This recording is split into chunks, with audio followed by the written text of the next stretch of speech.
अखिलेश यादव की समाजवादी पार्टी ने कहा कि उपचुनाव की 9 सीटों पर मात्र 2 सीटें हम कांग्रेस को दे सकते हैं। इस पर क्या कांग्रेस ने जवाबी दांव चलने की तैयारी कर दी है? क्या कांग्रेस उत्तर प्रदेश में उपचुनाव में एक भी सीट पर चुनाव नहीं लड़ेगी? और वो समाजवादी पार्टी से क्या यह अपेक्षा करेगी कि जैसे उत्तर प्रदेश में कांग्रेस नहीं लड़ रही है, सपा का समर्थन करेगी, वैसे ही महाराष्ट्र में समाजवादी पार्टी चुनाव न लड़े और वो कांग्रेस का समर्थन करें? ऐसी बातें यूपी में तैरने लगी हैं, चलने लगी हैं, सूत्रों के जरिए सामने आने लगी हैं। तो क्या चल रहा है उपचुनाव में समाजवादी पार्टी और कांग्रेस के बीच, क्या चर्चाएं हैं, ये विस्तार से इस बार इस वीडियो में बात करेंगे। और बात करने के लिए होंगे हमारे साथ हमारे वरिष्ठ साथी कबूल जी। हरियाणा चुनाव के जब से नतीजे हैं उसके बाद से हम देख रहे हैं कि उत्तर प्रदेश में जो विपक्षी गठबंधन है समाजवादी पार्टी और कांग्रेस पार्टी का, वो एकदम माहौल वहाँ गरमाया हुआ है। जैसे नतीजे आते हैं हरियाणा के, अगले दिन समाजवादी पार्टी की एक लिस्ट आ जाती है, इसमें 6 उम्मीदवारों के नाम होते हैं। अब 7 उम्मीदवार उनके आ चुके हैं, 9 जगह उपचुनाव हैं और 2 सीटें ऐसी चर्चा थी कि कांग्रेस को देने को तैयार हो गए हैं। यूपी की जो खैर सीट है अलीगढ़ की, और गाजियाबाद सीट जो है वो देने को तैयार है। मगर ये दोनों ही सीट, हमने पिछले वीडियो में बताया था कितनी मुश्किल है कांग्रेस के लिए। एक सीट पर 22 साल से नहीं चुनाव जीतते हैं, 22 साल पहले जीते थे, और एक सीट मुझे लगता है 44 साल पहले। तो इतना बड़ा गैप है। तो कांग्रेस पार्टी के समझ में आ रहा है कि अगर यहाँ पर हम चुनाव लड़े तो फिर तो हमारा परसेप्शन बड़ा खराब हो जाएगा उत्तर प्रदेश में।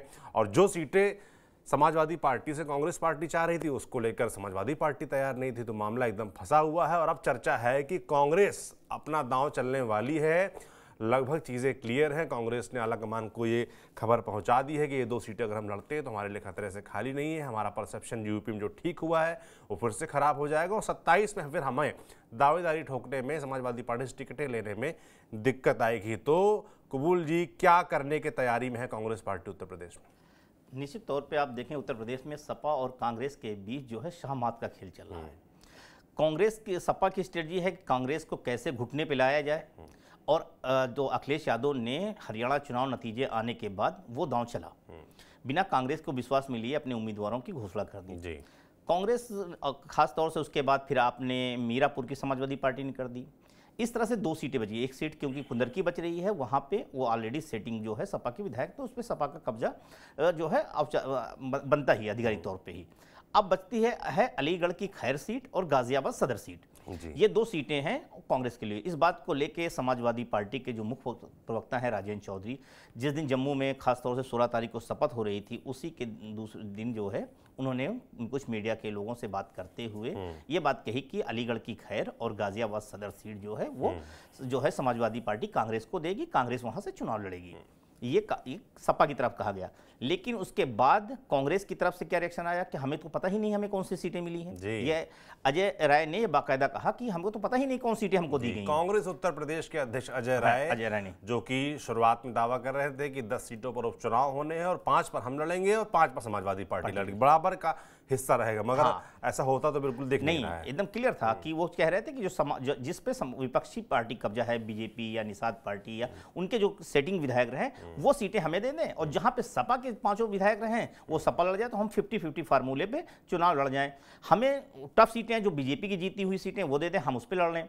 लेकिन अखिलेश यादव ने किया कि ऐसा नहीं, जो सीटें खासतौर से उनको अपने लिए कंफर्ट जोन फील हुई उन सीटों पर लड़ी। और खैर और गाजियाबाद सीटें दोनों की, जैसे कि हमने पिछली बार बात किया कि कितनी चुनौतीपूर्ण सीटें हैं, किस तरह से ना वो कांग्रेस के लिए बेहतर दिख रही हैं संभावनाएं वहां पे, ना सपा के साथ अलायंस करने के बाद भी सपा का तो खाता ही नहीं खुला है। मतलब आप सोचिए, खैर सीट में सपा ने खाता नहीं खोल पाया, और गाजियाबाद सदर में सीट पे 2004 में मुलायम सिंह यादव के मुख्यमंत्री रहते खाली बाईपोल चुनाव जीती है। इसके अलावा गाजियाबाद सदर पे भी सपा कभी नहीं जीती है। तो कांग्रेस भी देख रही है कि ये स्थितियां हमारे लिए कैसे जो है मन मुताबिक नहीं है। उनकी कोशिश थी, सपा कांग्रेस की कोशिश थी कि जो मुस्लिम और दलित कॉम्बिनेशन वाली सीटें हैं, जैसे मीरापुर है, फूलपुर सीट मिल जाए मुझे, तो ये सीटें हम जीत सकते हैं। मंझुआ सीटें हैं, मंझुआ पे अजय राय अपने बेटे को चुनाव लड़ने की तैयारी कर रहे थे। तो इस तरह से उनकी केमिस्ट्री थी कि ये अगर ये हो जाता है तो हम लड़ लेंगे, और अगर 5 में लड़ेंगे और विपक्ष कब्जे वाली अगर उसमें से हम 2 भी जीत लेते हैं और 3 भी जीत लेते हैं तो हमारा जो परफॉर्मेंस है वो बेहतर होगा। और हम ये कह सकते हैं कि उत्तर प्रदेश में देखिए बीजेपी की सीटें, हम तो सपा ने जो जीती वो अपनी सेटिंग सीट जीती, लेकिन हमने तो विपक्ष से सीटें छीन के लाए हैं। तो ये कोशिश जो है खास तौर से इनकी थी कि हमें मिल जाए। लेकिन अखिलेश यादव का भी दाव था कि अगर उत्तर प्रदेश में सब जो है कांग्रेस को पैर पसारने की जगह मिल गई तो कल के 2027 में हमारे सामने एक बड़ी चुनौती बन जाएगी और सीट शेयरिंग का जो फार्मूला है उसमें कांग्रेस बहुत बड़ी सीटें डिमांड कर सकती है। ऐसे में उनको वो सीटें दी जाए जहां पे उनको जीतने में लोहे चने चबाने जैसे हो जाए।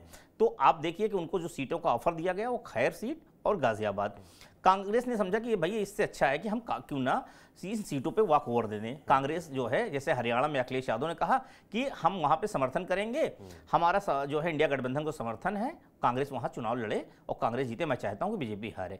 वही दांव जो है कांग्रेस ने अब हरियाणा में, उत्तर प्रदेश में उपचुनाव में कि भाई 10 सीटें, जो 9 सीटें चुनाव हो रहा इस पर समाजवादी पार्टी चुनाव लड़ ले क्योंकि, और हम वहां पर उनको समर्थन करेंगे, प्रचार करेंगे। लेकिन इसके बदले अब यहीं पर आता है, इसके बदले महाराष्ट्र में कांग्रेस या चुनाव ना लड़े, अगर लड़े तो 1-2 सीटों पे लड़ ले। बिल्कुल, लेकिन एक बात तो बड़ी साफ है कि समाजवादी पार्टी खासतौर पर जो विधानसभा चुनाव है, उपचुनाव हो, उनको लेकर कांग्रेस के साथ बड़ा कंफर्टेबल नहीं रही है। ये हमने मध्य प्रदेश चुनाव में भी देखा था। मध्य प्रदेश के जो विधानसभा चुनाव हुए थे उसमें भी हमने ये तस्वीर देखी कि समाजवादी पार्टी टिकट मांग रही थी मगर कमलनाथ नहीं माने, ऐसा कहा जाता है। और फिर समाजवादी पार्टी कुछ सीटों पर वहां पर अपने प्रत्याशी उतारी थी, जिसका तमाम जानकारी ये भी आकलन करते हैं कि उसने कांग्रेस पार्टी को नुकसान किया। इसी तरीके से हरियाणा में उसने दावेदारी ठोकी थी, जम्मू कश्मीर में उसने दावेदारी ठोकी थी, वहां भी कहीं बातचीत नहीं बनी। हरियाणा के नतीजों तक अखिलेश यादव चुप रहते हैं कि ठीक है भाई चुनाव निपट जाए, हमारा समर्थन है आपको। और जैसे ही नतीजे आते हैं हरियाणा के, वो अपना चरखा दाव अपने पिताजी से उन्होंने सीखा है, वो चल लेते हैं और कांग्रेस को लपेट लेते हैं। अब कांग्रेस की बारी है तो कांग्रेस, जैसा कि कबूल जी कह रहे हैं कि वो अब कांग्रेस भी पलट कर दांव देने की तैयारी में है और उसने साफ तौर पर ये अंदर खाने से खबर आ रही है कि महाराष्ट्र में जो समाजवादी पार्टी एकदम जा रहे हैं, अखिलेश यादव दौरे कर रहे हैं, अबू आजमी जो उनके प्रदेश अध्यक्ष हैं वो लगातार लखनऊ आके दौरे कर रहे हैं और 15 से ज़्यादा सीटें मांगने की डिमांड, इस तरह की चर्चा है। और उस बीच कांग्रेस कहीं ना कहीं अंदर ये बात चल रही है कि कांग्रेस करी कि यूपी में आप लड़िए पूरा और महाराष्ट्र में पूरा हमको लड़ने दीजिए। तो अब जो वहाँ पर आकर गेंद रुक गई है वहाँ पर मामला बड़ा फंसने वाला है। सवाल इसमें कबूल ये है कि क्या उत्तर प्रदेश में जो गठबंधन जिसने लोकसभा चुनाव में अच्छा परफॉर्मेंस किया वो विधानसभा के उपचुनाव में टिक पाएगा, साथ बना रहेगा, वो भी तब जब अपेक्षा कांग्रेस की ये है कि महाराष्ट्र में आप मत लड़िए। देखिए सौरभ भाई, एक बात आपने बहुत अहम कही कि उत्तर प्रदेश में हो या मध्य प्रदेश हो, हरियाणा, सब तमाम जिक्र किया कि सपा और कांग्रेस एक दूसरे के साथ भले ही अलायंस में हो कंफर्ट जोन फील नहीं करते। उनके जो नेतृत्व है वो अलायंस तो चाहता है, लेकिन जो नेता और कार्यकर्ता है पार्टी के क्षेत्रीय, हाँ, खास तौर से जो है अलग अलग राज्यों में आप देखें वो सपा के साथ अलायंस करने के काफी हद तक समर्थन में नहीं रहते। मैं उत्तर प्रदेश की अगर बात कर रहा हूं क्योंकि उत्तर प्रदेश संदर्भ में, तो उत्तर प्रदेश में 2024 का भी लोकसभा चुनाव हो रहा था। उस समय भी अगर आप देखें जब खास तौर से कांग्रेस पूरी कमेटी को उत्तर प्रदेश के यहाँ दिल्ली बुलाया गया, उसमें जब बैठक हो रही थी उसमें महज 2 नेता थे जो चाहते थे कि समाजवादी पार्टी के साथ कांग्रेस का अलायंस हो। वो 2 नेता थे, एक का नाम था प्रमोद तिवारी और दूसरे नेता थे राजू शुक्ला जी। इसके अलावा जो पूरी कांग्रेस कमेटी थी, खासतौर से प्रदेश अध्यक्ष अजय राय से लेके संगठन मंत्री या जो उत्तर प्रदेश के तमाम, सलमान खुर्शीद जैसे नेता, वो चाहते थे कि कांग्रेस को अलायंस जो है बसपा से करना चाहिए। और इस बात को बैठक में बाकायदा कहा गया और मल्लिकार्जुन खड़गे, प्रियंका गांधी, राहुल गांधी की मौजूदगी में ये बात कही गई कि ये अलायंस ऐसे होना चाहिए। तो एक तरफ यह है कहा कि कांग्रेस में आप देखिए कि उसमें कमेटी में पूरा एक तरह से मतलब बड़ा पक्ष तबका था जो चाहता था, क्योंकि कांग्रेस समाजवादी पार्टी के साथ अलायंस करने में, क्योंकि अलायंस के जो इंडिया गठबंधन के और अलायंस पार्टनर थे उनका भी कांग्रेस पे दबाव था और ये हुआ कि इनके साथ अलायंस करना चाहिए, क्योंकि मायावती का जो स्टैंड था वो बहुत ज़्यादा क्लियर कट नहीं था। तो कांग्रेस भी इस असमंजस की स्थिति बनी थी कि हम क्या करें क्या नहीं। हालांकि उनके इंतजार वो आखिरी तक कर रहे थे, लेकिन बात जो है समाजवादी पार्टी, क्योंकि उत्तर प्रदेश में बड़ी पार्टी थी और सपा को वो क्रॉस करके कांग्रेस के साथ जो है बार्गेनिंग पावर नहीं, बसपा के साथ नहीं करी कांग्रेस ने। तो एक तो ये वजह, इसके अलावा इसके पीछे एक मूल वजह ये है कि क्यों एक दूसरे से कंफर्ट जोन नहीं फैले। दोनों की उत्तर प्रदेश में जो सियासत है उसकी जमीन एक है। समाजवादी पार्टी आज उत्तर प्रदेश में जिस जमीन पे खड़ी है, आप किसी भी कांग्रेस नेता से पूछ लीजिए, वो कांग्रेस नेता, हर नेता ही कहते हैं कि एक गलती कांग्रेस की, जब मुलायम सिंह यादव उत्तर प्रदेश के मुख्यमंत्री रहते हैं 89 में, और जब उस वक्त समर्थन वापस लेने की बात होती है, अगर उस वक्त नरेंद्र तिवारी जो है समर्थन कांग्रेस को ना करते, जब बीजेपी ने समर्थन वापस ले लिया था है, और अगर ऐसे में वो सरकार उस वक्त गिर जाती, तो अगर वहीं से मुलायम सिंह यादव की राजनीति खत्म हो जाती, लेकिन वहाँ पर नरेंद्र दत्त तिवारी ने समर्थन दे के उस सरकार को बचाया। वो जो अंदर भरा हुआ है, और वही एक मौका था जब उत्तर प्रदेश की सियासत में समाजवादी पार्टी का उद्भव होता है। वहीं से, हालांकि वो जनता दल के मुलायम सिंह यादव मुखिया होते हैं, लेकिन वहीं से जो मुलायम सिंह यादव ने अपनी राजनीति को धार दी है, चाहे वो कारसेवकों को गोली चलाने को, वहाँ से जो खासतौर से मुसलमानों के बीच में उन्होंने स्पेस बनाया अयोध्या मूवमेंट के दौरान से, वो कहीं ना कहीं कांग्रेस की जो जमीन, उत्तर प्रदेश की सियासी जमीन थी, वो पूरी खत्म हो गई। क्योंकि आप देखिए उस समय जो उनका वोट बैंक था, दलित जो है बहुजन समाज पार्टी गठन हो चुका था, दलित वोट पहले खिसक गया था। मुस्लिम वोट जो है वो राम मंदिर आंदोलन की वजह से होने से वो चला गया था, और जो ब्राह्मण वोट था उसमें भी बिखराव होने लगा था, क्योंकि बीजेपी बढ़ने लगी थी, राम आंदोलन था, कांग्रेस उसमें वो होने लगी थी। ऐसी स्थिति में कांग्रेस के पास उत्तर प्रदेश में जो 3 वोट बैंक मूल थे, ब्राह्मण, मुस्लिम और दलित, ये तीनों उसके साथ छिटक गए, और उसका नतीजा ये रहा कि कांग्रेस लगातार उत्तर प्रदेश में दिन ब दिन जो है घटती चली गई। ये स्थिति हो गई एक समय आने पर कि एक सांसद रहे 2019 में जीते, राहुल गांधी चुनाव हार जाते हैं, क्योंकि कांग्रेस का जो अपना कोर वोट बैंक था वो छिटक गया। और वो कहीं ना कहीं उसमें जो बिखराव हुआ, उसमें जो मुस्लिम वोट बैंक था करीब 20% के उत्तर प्रदेश में है, वो लगभग जो है 70 से 80-90% वोट वो समाजवादी पार्टी के साथ एक मुस्तैदी से खड़ा है। तो अब कहीं ना कहीं कांग्रेस, सपा को भी लग रहा है कि अगर मुसलमान दोबारा से कांग्रेस को स्पेस मिला, वापस चला गया, तो सपा की राजनीतिक भविष्य जो है खतरे में जाए। मुलायम सिंह यादव इस बात को हमेशा समझते थे, इसीलिए कांग्रेस को, चाहे वो सोनिया गांधी को प्रधानमंत्री बनने से रोकने का कदम रहा हो, या कांग्रेस के साथ कभी अलायंस न करने का, 2009 में सपा के साथ अलायंस की बात चल रही थी, लेकिन आखिरी दम तक मुलायम सिंह यादव ने लटकाए रखा, और यहां तक कि जब चुनाव घोषणा हो जाती है, नामांकन शुरू हो जाता है, तब वो कहते हैं कि हम नहीं कर पाएंगे, तब कांग्रेस लड़ती है चुनाव। हालांकि उस वक्त कांग्रेस माहौल बनाए रहती है, इसी वजह से 2009 में 22 सीटें कांग्रेस जीतने में कामयाब हो जाती है। तो और वो सारी चीजें अखिलेश यादव भी समझ रहे हैं कि अगर उत्तर प्रदेश में कांग्रेस को स्पेस मिला, तो कांग्रेस जो है उनकी राजनीति के लिए कभी संकट बन सकती है।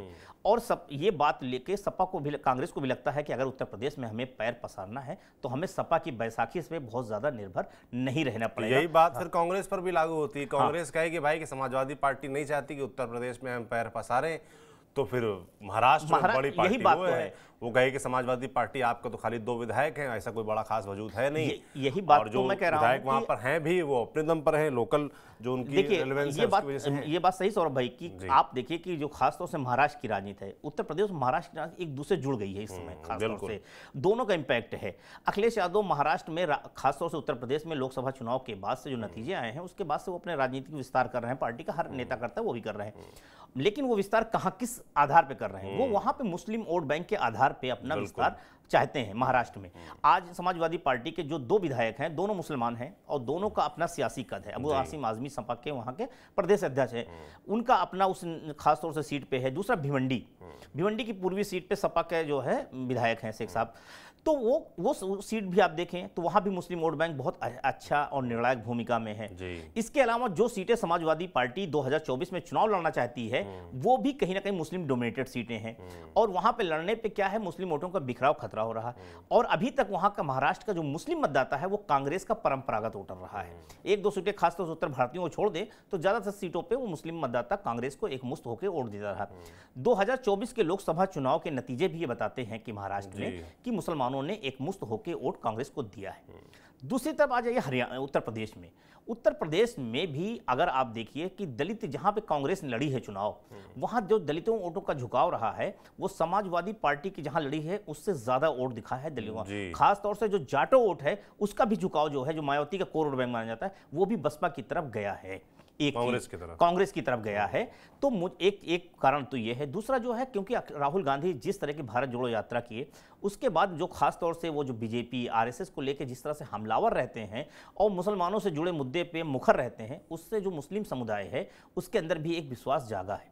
आप देखिए कि आप एक पूरा पैटर्न दिखता है। राहुल गांधी की यात्रा शुरू होती है, कर्नाटक का चुनाव आप देखिए, जहां पे आप देखिए किस तरह की का आक्रामक प्रचार था, हिंदुत्व का एजेंडा सेट हो रहा था। उसमें जो है खास तौर से कांग्रेस का स्टैंड मुसलमानों के साथ बहुत खुला स्टैंड था। और दूसरा संविधान वाले मसले पर जो कांग्रेस मैं एक और बात बताऊं, फिर आप देखिए तेलंगाना का चुनाव, वहां फिर आप दिल्ली का एमसीडी चुनाव देखिए कि अभी तक दिल्ली में एमसीडी चुनाव होता है, जो मुस्लिम बेल्ट है उन जगह पे, ये जानते हुए कि यहाँ लड़ाई एमसीडी के चुनाव में बीजेपी बनाम आम आदमी पार्टी के, इसके बावजूद मुस्लिम इलाके में कांग्रेस के पार्षद जीतने में कामयाब रहते हैं, चाहे वो ओखला का इलाका हो, सीलमपुर का हो, मुस्तफाबाद का इलाका हो।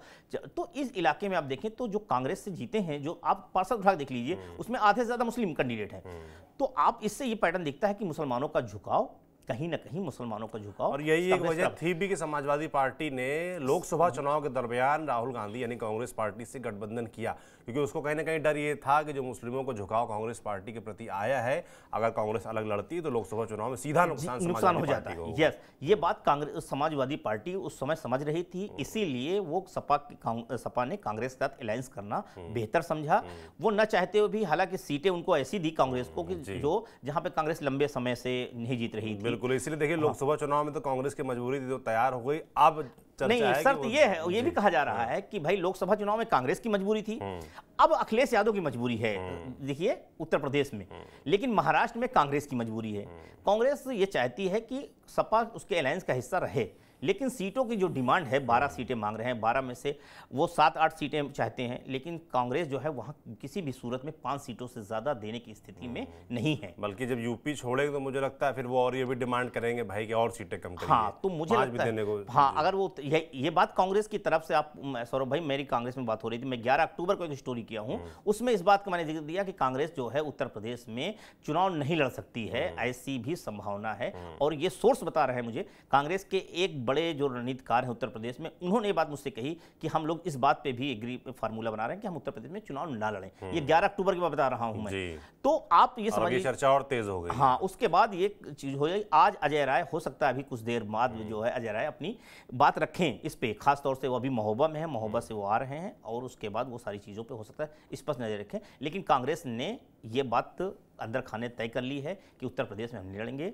लेकिन उसके बदले महाराष्ट्र में हमें सीटें दी जाए, मतलब महाराष्ट्र में सपा न लड़े, सपे हमें समर्थन करें, हम यहाँ करें। तो गिव एंड टेक, जैसे जो अखिलेश यादव अभी तक कर रहे थे, उसी फार्मूले पे अब जो है कांग्रेस कर रही है। और इसके पीछे सीधा है कि दोनों का मुफाद है, दोनों एक दूसरे को उतना राजनीतिक स्पेस नहीं देना चाहते जितने में उनकी राजनीतिक संकट खड़ा हो जाए। महाराष्ट्र में कांग्रेस नहीं चाहती कि सपा बहुत ज्यादा उभरे, क्योंकि अगर उभरती है तो कल उनकी राजनीतिक संकट बढ़ सकता है। इसी तरह से उत्तर प्रदेश में सपा नहीं चाहती कांग्रेस जो है बहुत ज्यादा स्पेस पाए।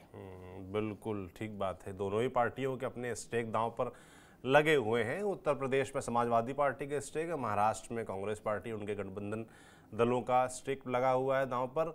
तो ऐसे में अब सवाल ये उठता है कि कांग्रेस क्या कब ऐलान करती है कि वो उत्तर प्रदेश के उपचुनाव में नहीं लड़ेगी, समाजवादी पार्टी का समर्थन करेगी, और क्या उसके बदले अखिलेश यादव महाराष्ट्र में सरेंडर करेंगे, वो कांग्रेस पार्टी को समर्थन करेंगे और अपने प्रत्याशी नहीं उतारेंगे। ये सवाल है जिसका जवाब बहुत जल्द मुझे लगता है मिल जाएगा। बाकी हम तक जो सूचनाएं थी वो आप तक हमने पहुंचाई। आपका इस पूरे गठबंधन को लेकर, महाराष्ट्र चुनाव, यूपी के उपचुनाव को लेकर क्या सोचना है, ये जो कांग्रेस पार्टी और समाजवादी पार्टी के बीच खींचतान चल रहा है, उसके बारे में आपको क्या सोचना है, हमें कमेंट बॉक्स में लिखकर ज़रूर बताएं। बाकी देखते रहिए TV9 डिजिटल। शुक्रिया।